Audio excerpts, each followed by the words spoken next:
La romanisation de la capitale Arverne à Augustonemetum. Au temps des Gaulois, plusieurs oppida, dont Coran et Gergovie, constituent la capitale des Arvernes. Après la victoire de César sur Vercingétorix, un temple à colonnade est édifié à Gergovie. Il surplombe la ville d'Augustonemetum qui, comme son nom l'indique, s'est développée sous l'empereur Auguste. À chaque nouveau chantier clermontois, les archéologues découvrent des restes de riches demeures couvertes de tuiles romaines. Les maisons de ville, appelées domus, s'organisent autour d'un atrium, c'est-à-dire d'une cour centrale. À l'intérieur, les objets témoignent d'un mode de vie à la romaine. Des mosaïques au sol, des enduits peints, un système de chauffage, etc.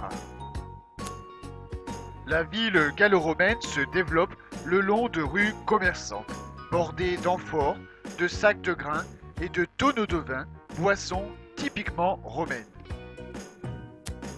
Ainsi, les produits artisanaux sont échangés autour de la place marchande découverte sous l'actuelle place de Jaude. Mais les villes romaines sont surtout centrées sur le forum, visible à droite de cette image. Le forum est la grande place publique d'une cité romaine, centre de la vie politique, économique et religieuse. C'est pourquoi on y trouve des temples comme celui de Vienne dédié à Auguste et Livie. Ils sont souvent remplacés depuis par la cathédrale à Clermont et au Puy-en-Velay. Toutefois, on retrouve toujours à Clermont des vestiges du culte impérial. Le plus célèbre étant le pied en bronze d'une statue colossale d'un empereur, probablement placé dans le temple du Forum. Les Gallo-Romains se réunissaient donc sur le Forum, mais également dans le théâtre, découvert dans les années 2000 sur la colline de Montaudoux qui surplombe la ville. Ils se distrayaient également dans des bains publics appelés thermes, comme ceux qu'on a retrouvés à Royat, en périphérie de Clermont-Ferrand. Contrairement aux thermes de Cluny à Paris, il ne subsiste pas de décor de thermes romains en Auvergne. Mais leur décoration luxueuse devait ressembler à celle réalisée au XIXe siècle dans les thermes de la Bourboule. L'eau avait donc une place primordiale dans les villes romaines. Elle était acheminée de la montagne vers la ville par un conduit appelé aqueduc.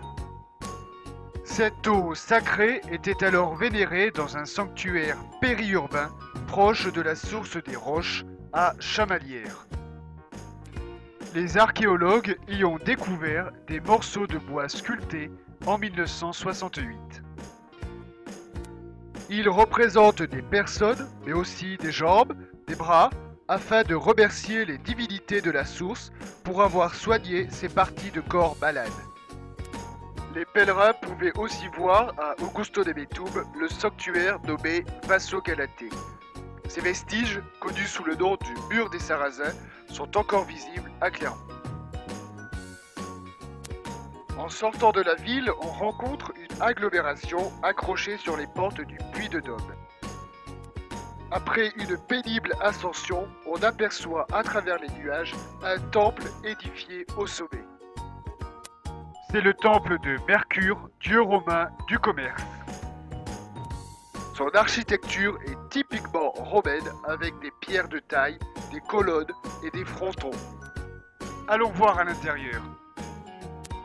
On y retrouve une statue du dieu avec ses attributs, la bourse pleine de monnaie et le caducée. Dieu du commerce, Mercure est aussi dieu des voyageurs. C'est ce qui explique l'importance de ce sanctuaire construit sur la voie reliant Lyon à Saintes en Charente.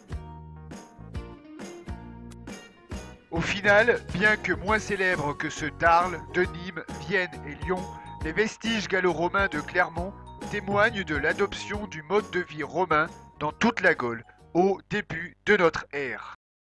Created using Powtoon.